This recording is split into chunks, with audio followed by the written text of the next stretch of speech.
जय जोहर संगवारी हो, हमन आगे रहे राजिम और इहा मनावत थे राजिम भक्तिन तेलिन माता जयंती और हमन कर लेथन भगवान राम के दर्शन करे के बाद में हमन आ जाथन नंदिया में।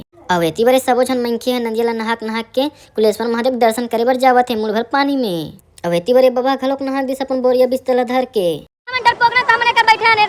बेचारी मन बैठे डर के मारे हिम्मत करके हमू मन ह अवे दोनों झन लइका ह मोला पाके नंदिया ला नहका देथे। धीरे चलिए, देखिए देखिए पर मैं नैया पार कट रहा हूं संगवारी हो, देख सकते हो दीदी मना मोला देखा थे पूरा। जय जय जय जय जय जय। और बीच नंदिया में से एक ठन महादेव प्रकट हो गए तेमा एक श्रद्धा भक्ति से श्रद्धालु मन पूरा पूजा पाठ करत हे। इती बरे छोटे आँखी वाला टूरा ला इन दो झन नोनी फोटो खिंचवावर किस वो मन शर्मा आ गए। नंदिया ले आके हमन घूमत रहिन और घूमे के बाद में ए टूरा इले से राजश्री धले का कहा थे राजश्री खवा के टूरा मन ला हमन चल देथन घर।